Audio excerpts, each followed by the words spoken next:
Knowledge. What is knowledge? The central aim of knowledge is the recovery of the self, of our true self-existence. Sri Aurobindo, the synthesis of yoga. Knowledge is not information we use. It is a dynamic power of consciousness which can manifest in us. It is rather a state of consciousness in which we know. We must learn to invoke this state of consciousness and to be able to hold onto it. What do we know about ourselves? We are partially educated for a specific purpose, which determines our qualifications and character. Our knowledge is fragmented and cut off from the holistic vision of things. It is not integrated around one center. Our aim is to get information and know-how. It is to survive, to succeed in life, rather than to get an integral understanding of it. What is the image of an educated man today? How can we determine it? By success and level of intelligence and the amount of scientific information the person can use? Or is there something more? The efficacy and the success seem to define our approach to education today.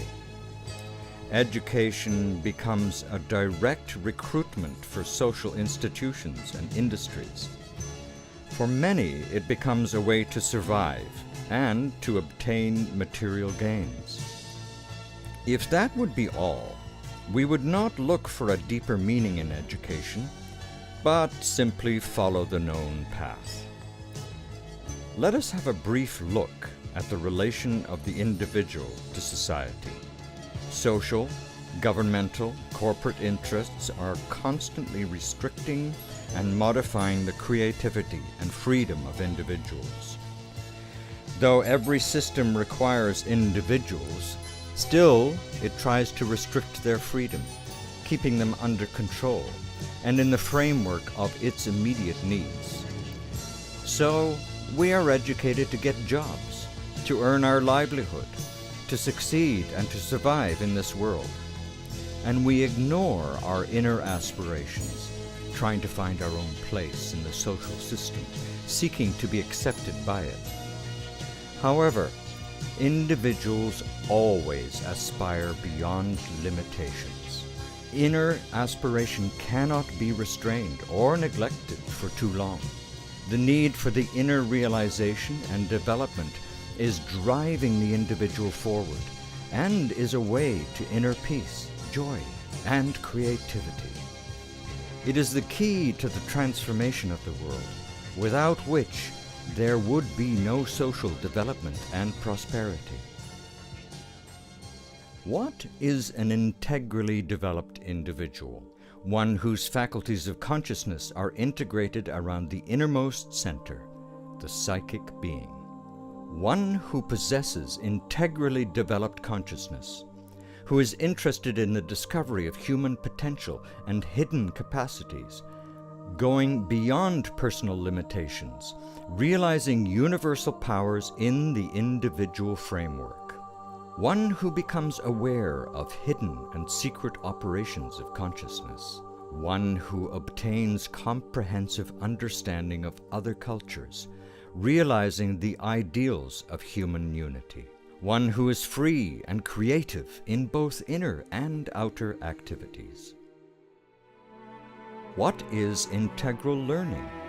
How does it correspond to the formation of an integral personality? What kind of individual will we see at the end of this process? The divine prototype, universal Purusha.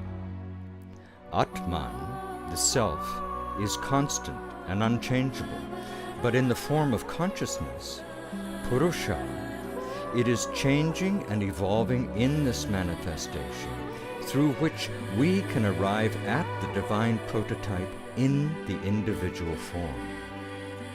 consciousness is the key to all our developmental changes and growth.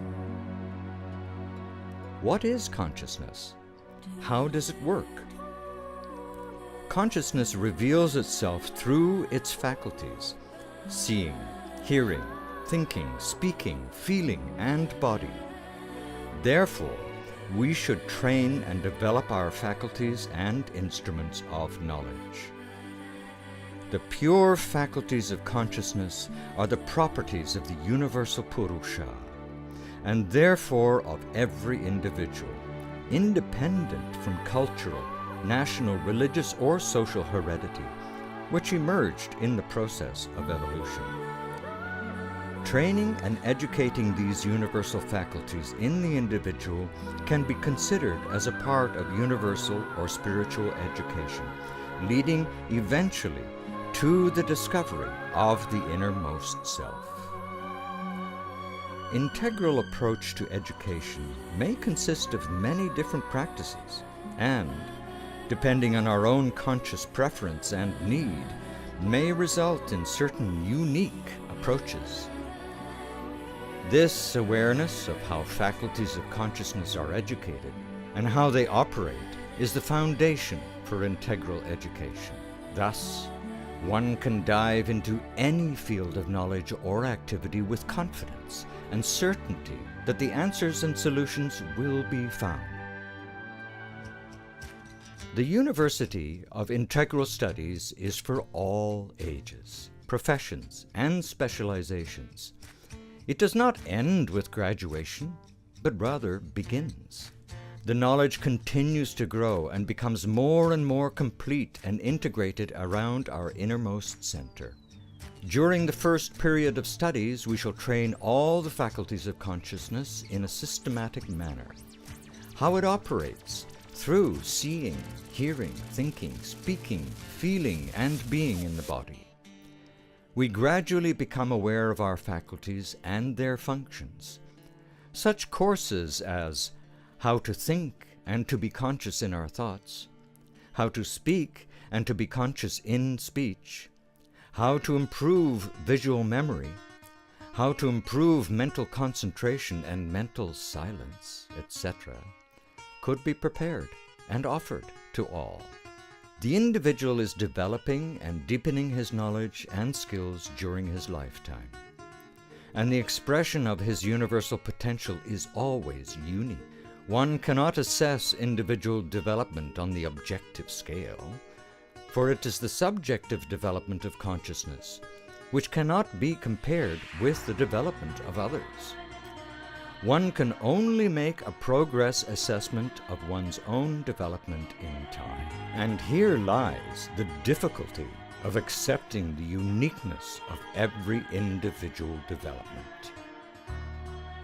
It is important for many, especially youngsters, before choosing any specialization, to have the whole set of instruments and tools developed to a certain extent before they can consciously choose.